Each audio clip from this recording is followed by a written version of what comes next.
President, I asked to be recognized as if in morning business. Without objection. Such time as I should consume. Mr. President, with all the talk about the small business bill and about the fact that we have an administration with a majority in the House and the Senate that have amassed unbelievable debts, raising up to $13 trillion. And the deficit's $1.4 trillion in just 1 year, the first year.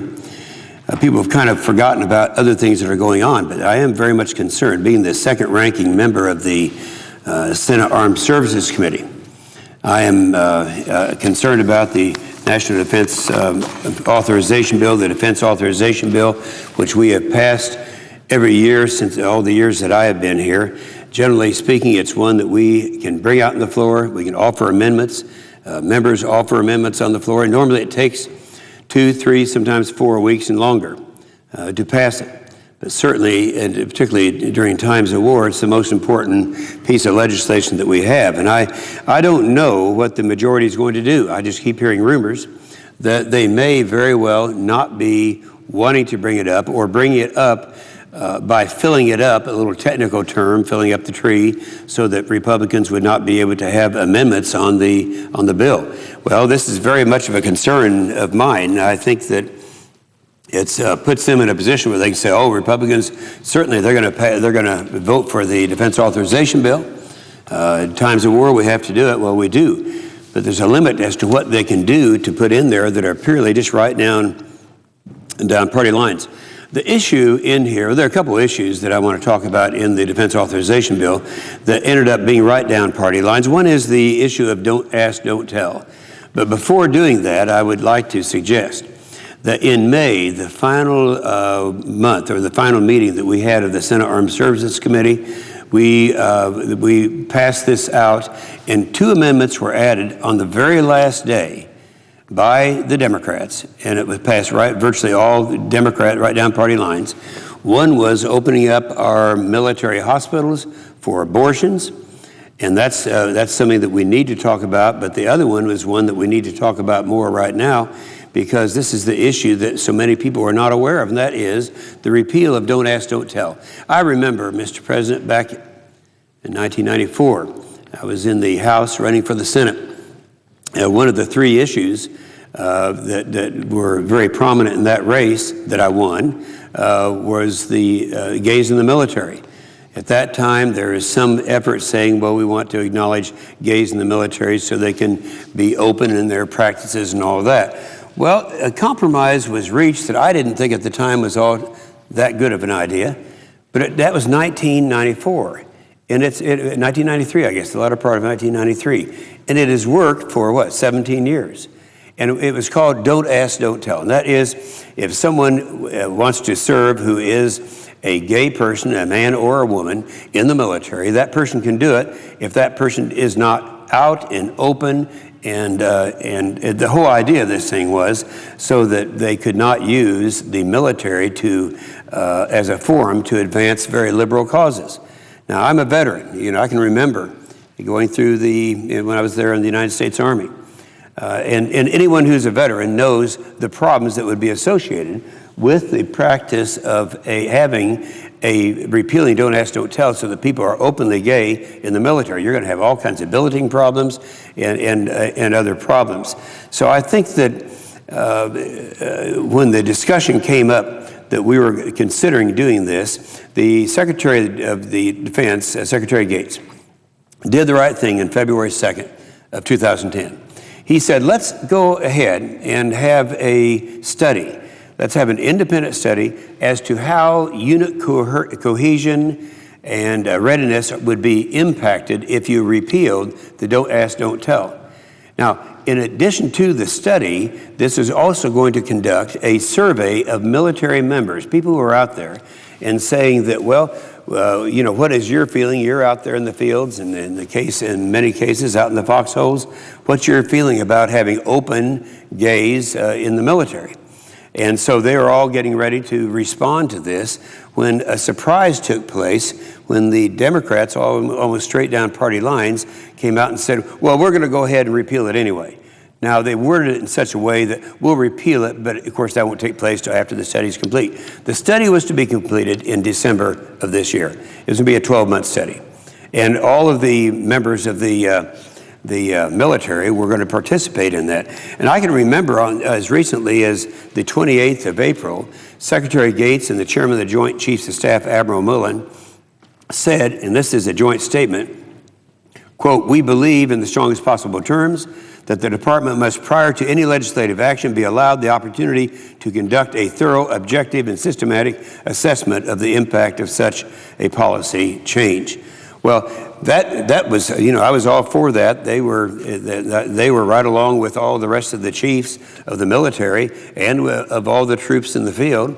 And of course, they obviously changed their minds. But if you want to know the effect, you need to go and talk to the troops in the field, and then you need to talk also to the chiefs of the military. And I'm going to go ahead and quote, so I can get it in the record now, exactly the feeling of those chiefs of the four services and what they are recommending. I'm so sick and tired of having the administration make these decisions without any consultation of the people in uniform. We're going through that right now, and some of the things that are going on in Iraq and Afghanistan. The policy should be let the people in uniform, they know what to do, and quit trying to dictate their behavior. Well, anyway, General Casey, he's the chief of the U.S. Army. He said, quote, "I remain convinced that it is critically important to get a better understanding of where our soldiers and families are on this issue and what the impacts on readiness and unit cohesion might be." He said, "I also believe that repealing the law before the completion of the review," that's the one that's supposed to be completed in December, "will be seen by the men and women of the Army as a reversal of our commitment to hear their views before moving forward." That's exactly what we're saying. We're saying, all right, we wanted your views, but we're not going to listen to your views now. Admiral Roughhead of the U.S. Navy, he said, "We need this review to fully assess our force and carefully examine potential impacts of a change in the law. My concern is that legislative changes at this point, regardless of the precise language used, may cause confusion on the status of the law in the fleet and disrupt the review process itself by leading sailors to question whether or not their input matters." Well, obviously their input doesn't matter now, because they've already made that decision. General Conway of the U.S. Marine Corps, he's the commandant.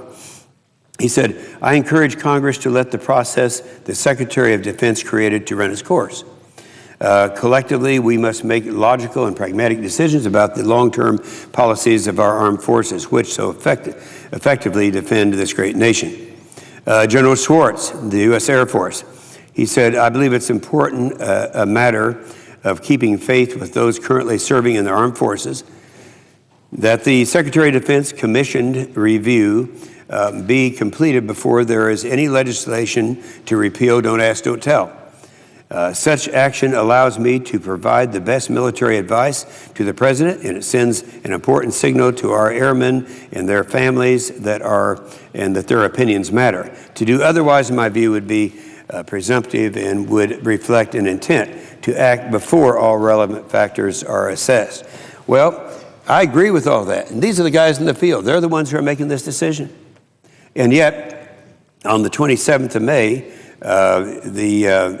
both Gates and Mullen, who had already stated that they should wait until after this study is completed, that would be in December, on the 27th of May, they have what they called a compromise. And basically, the compromise is saying, well, we're going to go ahead and repeal it. And that was the motion that was in the last day before we passed out the Defense Authorization Bill of the House, and the same thing, the Defense Authorization Bill of the Senate. Now, why did they change? Why did Gates and Mullen change? Gates and Mullen answered to the President. And the President, I really believe, and I hate to throw this into it, but obviously this is something that the vast majority of people in America would like to see happen the way we had said it was going to happen, so that we could evaluate the effect on readiness and the effect on our troops in the field, the effect on the war that's taking place right now. And yet they went ahead and reversed that, and again, that was right down party lines. There's so many other things having to do with this that are really critical.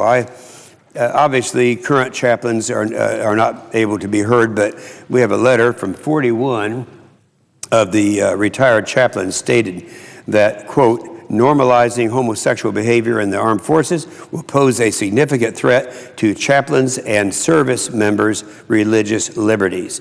And so we have this that's taking place right now. Now, I know a lot of people are concerned, as I'm concerned, with a ruling that came from a district court out in California. However, the good news, this ruling came out and said, well, we think that it's a violation of the First Amendment rights to homosexuals not to be able to express their preferences in any way that they want. However, the military is different, and it's my understanding, and I'm not a lawyer, but this ruling may not have any effect. In fact, there's an article, it was on Fox News this morning, the Pentagon, no plans to change don't ask, don't tell policy after the court ruling. Well, that was good news to me because I thought maybe it was all over once they ruled, the courts ruled. But the only thing that they would go through now with the compromise, they call it, that they passed, is that you would have to have Admiral Mullen, the Chairman of the Joint Chiefs of Staff, Secretary of Defense Gates, and President Obama making the statement as to what they prefer. And that's why I say this is over and done with unless we have an opportunity to bring out the Defense Authorization Bill and to offer amendments on the Defense Authorization Bill. And I have to tell you, there are several Democrats now that have joined Republicans on this side in wanting to stop the repeal of Don't Ask, Don't Tell, or at least wait until this study is completed. But if you don't think that the three I just mentioned have already made up their minds, I'll just go ahead and read what their statements were. President Obama, this year I will work with Congress and our military to finally repeal the law that denies gay Americans the right to serve the country they love because of who they are. Secretary Gates, his statement, I fully support the president's decision. The question before us is not whether the military prepares to make this change, but how we best prepare for it. And Admiral Mullen, Mr. Chairman, speaking for myself, it is my personal belief that allowing gays and lesbians to serve openly would be the right thing to do. And so you have to ask the question, you know, why? What was wrong with waiting until December? I'll tell you what's wrong with it, because there's an election that's taking place November 2nd. And the gay lobby is a huge lobby. I think we all know that. And all these people that think that they haven't been liberal enough, I can't imagine there's anyone in America today that thinks that this administration has not been liberal enough. But those individuals were the ones that want to have this thing done before the November 2nd election. I can think of no reason at all that they would take this stand with other than the political reason. So here's what I believe, Mr. President. I think we're going to have to make a decision here, and I would certainly hope that the majority leader and that the Democrats who have this policy will allow this to come up as soon as possible and allow a full open debate as we've always had. There's not a time in the history of this country that we have brought up a defense authorization bill, particularly in time of war, without allowing everybody to get in there and to offer amendments. This is the most important, perhaps it could be argued, the most important bill of the year. So I'm hoping that people start talking about it. That's why I'm bringing it up today, so that people will realize that the fear I have is that this is going to be shoved down our throats by the majority, and we can't let this happen. You know, right now we have a lot of men and women over in the various areas of combat. I've had the honor of being over there many times. I work with these individuals. We have more than our share in my state of Oklahoma. And our 45th is going to be going back over there. And when I go over there, I like to make sure that these guys know, and gals, that we are listening to them. A lot of people criticize me and others for spending so much time over there. But, you know, there are so many things that we find out when we're there, things that you can't get in hearings back here. I'm talking about finding out, as we did over there, the need for the MRAP and some of the other capabilities that we need to have, so we come back and make sure that our kids that are over there fighting have everything they want. Well, the very least we can do, is keep our word that we promised them that we're not going to do anything until we hear back from our militaries, our soldiers in the field, as to what they feel about the repeal of Don't Ask, Don't Tell. It's a very significant issue, Mr. President, and it's one that we are going to have to talk about this week. With that, I'll yield the floor.